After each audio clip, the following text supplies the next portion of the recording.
ایک جوہری تھا سنہرا، تو اس نے مختلف ڈبیاں کھول کے لوگوں کے سامنے رکھی اور ایک موتی نکال کر کے کہا کہ یہ موتی شب افروز ہے، رات کو چمکتا ہے، اور اس وقت دنیا کے اوپر جو قیمتی ترین موتی ہیں ان میں سے ایک موتی یہ میرے پاس ہے۔ خیر اس نے اپنا سامان سمیٹا تو اس مجلس میں ایک چور بھی بیٹھا ہوا تھا، اس کے دل میں لالچ آ گئی، تو اس نے اس جوہری سے کہا کہ جناب کہاں کے ارادے ہیں؟ تو اس نے کہا کہ میں بمبئی جا رہا ہوں۔ اس نے کہا واہ واہ کیا اچھا ہوا، میں بھی تو بمبئی جا رہا ہوں، تو چلو اکٹھا سفر ہوگا۔ وہ جوہری سمجھ گیا اس کی نیت کے کھوٹ کو کہ یہ میرا ہم سفر تو نہیں ہے، اس کا دل آ گیا ہے اس موتی پہ اور مجھ سے ہر صورت یہ موتی چرانا چاہتا ہے۔ لیکن وہ بھی بڑا سمجھدار تھا، اس نے کہا آ جائیے کوئی بات نہیں۔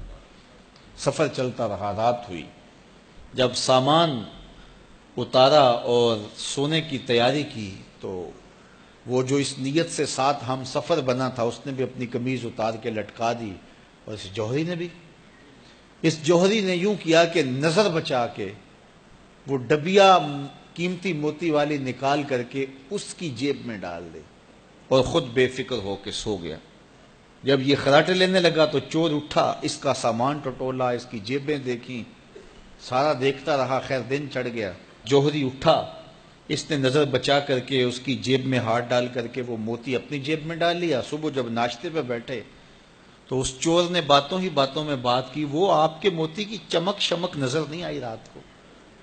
تو وہ ہنس کے کہنے لگا نہیں میرے پاس ہی تو تھا، وہ جیب سے نکال کے سامنے رکھ دیا۔ دل ہی دل میں بڑا حیرت زدہ ہوا، میں نے تو سارا ٹٹولا، یہ اگر کہیں تھا تو مجھے کیوں نہیں ملا؟ چلو آج سے ہی۔ اگلا دن آیا تو پھر اس نے قمیض اتار کے رکھی اور اس نے نظر بچا کے اس کی قمیض میں وہ موتی ڈال دیا اور خود بے فکر ہو کے سو گیا۔ یہ ساری رات اس کے سامان میں، اس کے لباس میں تلاش کرتا رہا اور وہ مزے سے سویا رہا۔ صبح اٹھا اور نظر بچا کے اپنی جیب میں ڈال لیا۔ ناشتے پہ پھر بات کی کہ وہ آج بھی کوئی چمک شمک دکھائی نہیں دی۔ اس نے کہا میرے پاس ہی تھا، جیب میں ہاتھ ڈالا اور سامنے رکھ دیا۔ بڑا حیرت زدہ ہوا، دل ہی دل میں سوچا چلو کل صحیح۔ اس نے پھر ایسے کیا اور یہ ساری رات اس کا سامان ٹولتا رہا پوری تفصیل کے ساتھ۔ خیر جب صبح ہوئی تو اس نے پھر نظر بچا کے اپنی جیب میں وہ موتی رکھ لیا تھا، تو اس نے پوچھا وہ رات والا موتی آپ کا نظر نہیں آیا جس کو آپ کہتے تھے چمکتا ہے؟ کہا وہ ڈبیا میں رکھا ہے اس لیے چمک دکھائی نہیں دی، تھا تو میرے پاس ہی، اور جیب میں ہاتھ ڈالا اور سامنے رکھ دیا۔ یہ سر پکڑ کے بیٹھ گیا، میں روز اس کی جیب ٹٹولتا ہوں، سامان بھی دیکھتا ہوں، یہ رکھتا کہاں ہے؟ میں نے تو کوئی جگہ نہیں چھوڑی۔ اس نے کہا سچ بتاؤں میں تیرا ہم سفر نہیں تھا، میں چور تھا، میں تم کو بتا رہا ہوں۔ اب آپ میرے بھی استاد نکلے، مجھے اتنا بتاؤ کہ یہ موتی آپ رکھتے کہاں تھے؟ میں ساری رات ٹٹولتا رہا اور 3 دن ہو گئے مجھے، میں نے کوئی گوشہ نہیں چھوڑا، آپ کا سامان کھول کھول کے دیکھا ہے، آپ کا لباس الٹ پلٹ کے دیکھا، لیکن مجھے ملا ہی نہیں، یہ رکھتے کہاں تھے مجھے یہ تو بتاؤ۔ اس نے کہا لوگوں کی جیب میں ٹٹولتے رہے، اپنی جیب میں ہاتھ ہی نہیں ڈالا۔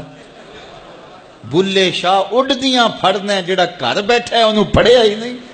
وَفِي أَنفُسِكُمْ أَفَلَا تُبْصِرُونَ، کہا تم کہاں اسے ڈھونڈ رہے ہو، ذرا اندر بھی اتر کے دیکھو، اندر اترو گے تو اس کا سراغ مل جائے گا۔ نہ مسجد وچ نہ مندر وچ، لب یار نو اپنے اندر وچ۔ جب اپنے اندر اترو گے تو پھر سراغ زندگی نصیب ہو جائے گا، عرفان ذات ہوگا تو پھر عرفان الہی نصیب ہوگا۔ لیکن ہم دائیں بائیں ڈھونڈنے نکلے لیکن اپنے اندر اتر کے نہ دیکھا۔ تو سراغ زندگی ملتا ہی تب ہے جب اس کی چوکھٹ پہ جھکنا بندہ سیکھ جاتا۔ تو اس کی چوکھٹ پہ جھک کر کے زندگی کی سربلندی حاصل کیجئے اور مقصد زندگی حاصل کیجئے۔